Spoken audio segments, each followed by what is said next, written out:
What is up, everyone? Welcome back to the channel. We're back with a beautiful weekend.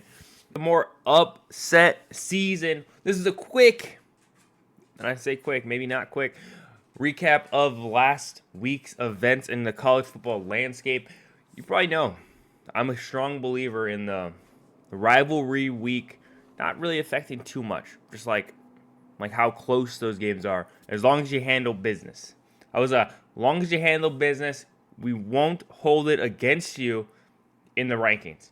Some teams did, and then some teams just did not. They just did not handle business like they should have, and now it's going to negatively affect their rankings in the 12-team playoff or even potential hopes for a 12-team playoff.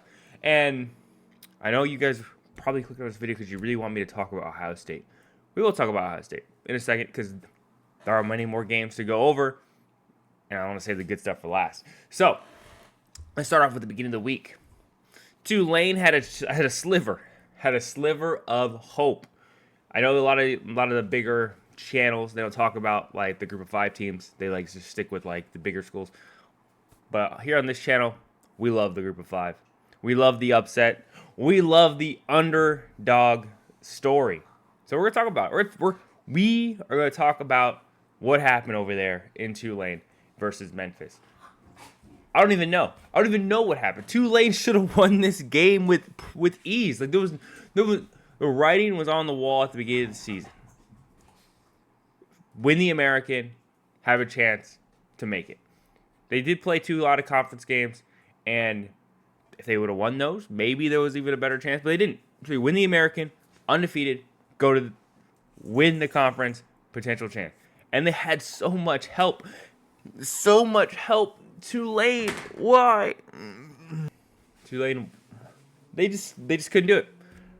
They just couldn't go into this game, handle business, and win against arguably a semi-mid Memphis team. A Memphis team that lost to Navy. A Memphis team that lost to UTSA. Like, where were they? They had a chance. They had the help from the Big 12. Big 12 were in shambles as of late. Like, outside of this previous weekend, the Big 12 were gobbling each other up. The committee saw their conference as practically a group of 5 conference, as they saw put ASU, Tulane, Iowa State all right there in the rankings, and then BYU right there after. So they were saying Tulane is about on equal footing as every Big 12 team. So all Tulane had to do was win. They had to win today. No, they don't win on Thursday. They win next week. Boom. Strong argument, 12 team. But they couldn't do it. Moving on to Friday, this is where we get to all you need to do is handle business. And we'll throw away how close it is. Georgia Tech, Georgia. We saw that game. I saw the game. I watched it all the way to the end. No matter how late it got. 8 overtimes. And guess what? Georgia handled business. I'm not an SEC fan. I was rooting for Georgia Tech because, as you know, I am the upset king. I love the upsets. I love seeing chaos in the rankings. But I'm also a realist here and said, Georgia wins this game, nothing will happen. Georgia loses this game, the door is wide open for other teams to enter. But they didn't. They handled business. There was a questionable calls. I know there's a lot of people that talk about them.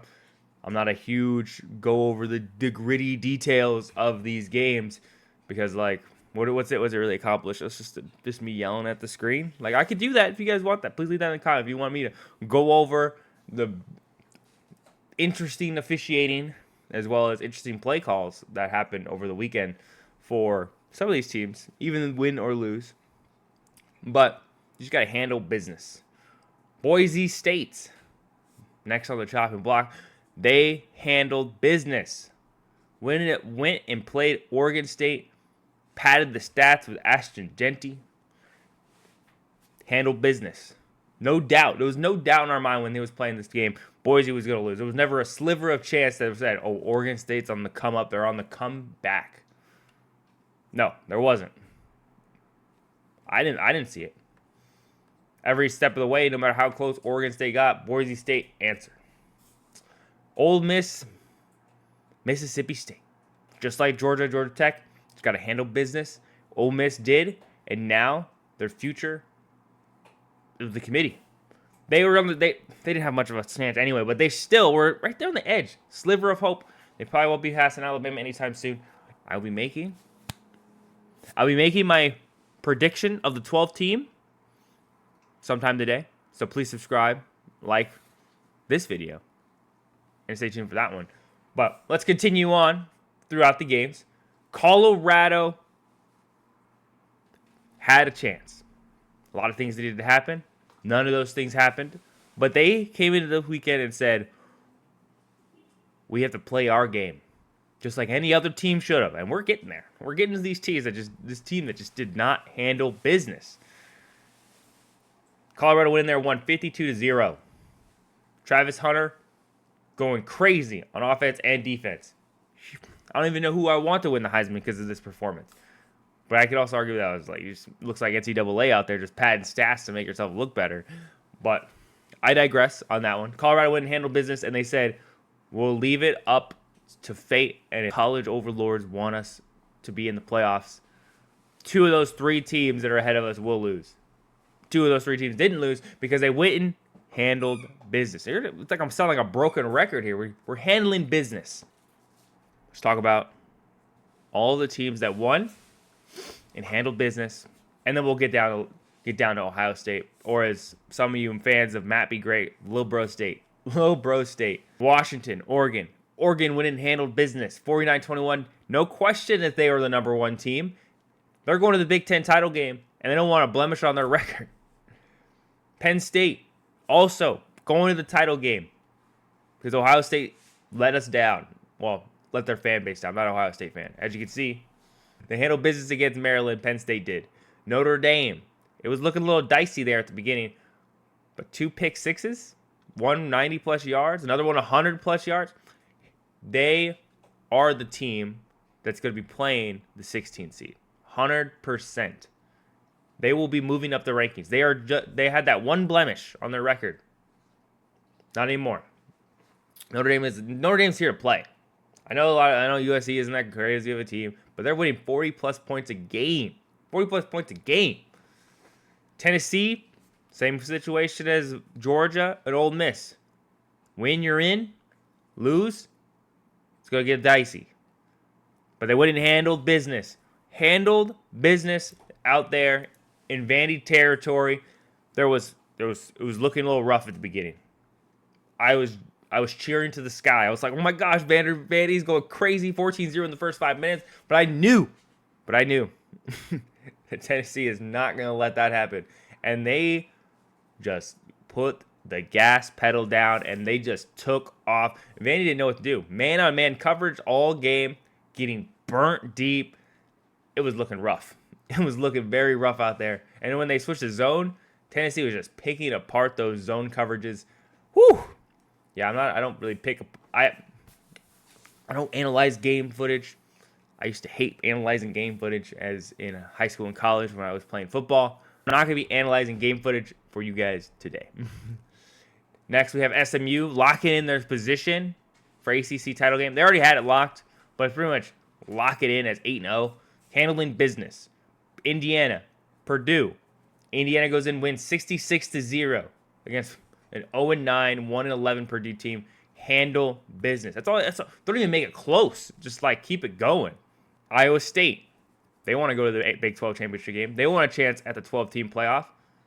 All they need to do is beat Kansas State at home.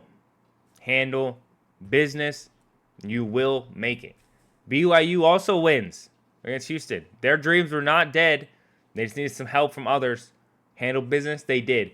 Which, with them handling business, guaranteed ASU spot in the championship for the Big 12 championship. 49-7. Up 35-0 at halftime against U of A. Didn't even keep it close.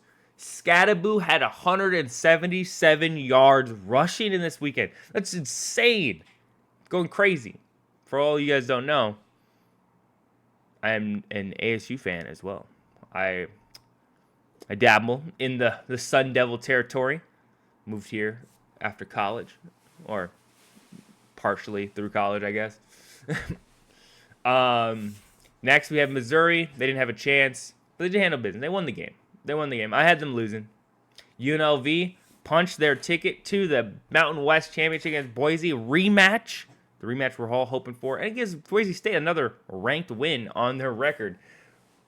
And potentially even going up the ladder a little bit. You know, like, instead of just sitting there right at 11-12, they could beat UNLV and be like, I have another ranked win. Another ranked win.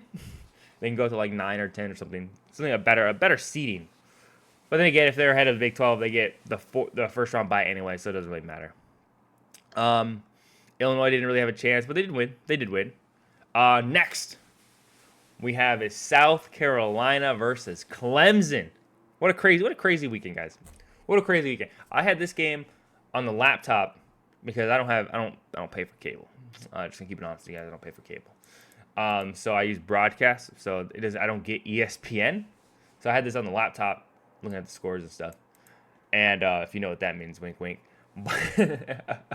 But South Carolina, Clemson, that was a good game. I was watching this game. It was good. I was so glad that all the noon games were kind of like off center, so I can like watch them all simultaneously without like going, man, there's like a minute left in this one, a minute left in that one.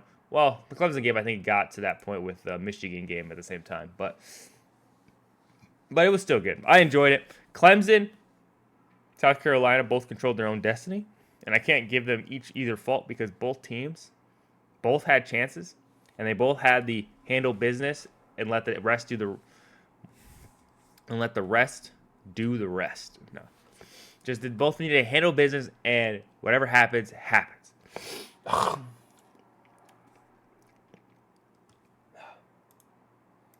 Whatever happens, happens. And you see, South Carolina handled business. They came in and win. That late interception, there was a chance for an overtime game again.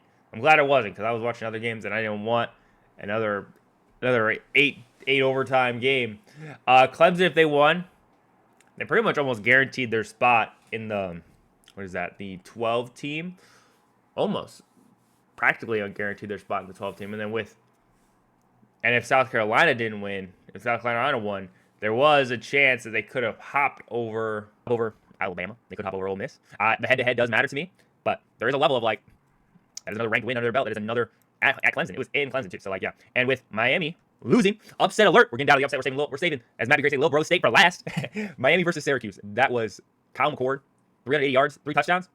That game was insane. At first, I was like, oh, Miami's just going to win. They were 21-0. I was like, turn this crap off. I had a multi-screen on my laptop, and I was like, I'm just going to turn the volume off that game. And then Syracuse started scoring points. They got the 14 points. I was like, the volume is back on. We're watching. I put this game on big screen because I think at this time, ASU was dominating, and Missouri's game was boring because I don't like the SEC network's announcers. It was just, all the other games were kind of blah. Notre Dame was on at the same time, so like, it was kind of like those two games. But Syracuse, Miami, Syracuse handled business. For what reason? No idea. They just wanted to win, which is great. This is why I like college sports. Because it's fun. It's fun and entertaining. I want to argue that all these conferences are on equal footing for the most part. And Miami, with this loss, stay tuned for that 12-team prediction. Where are they going to land?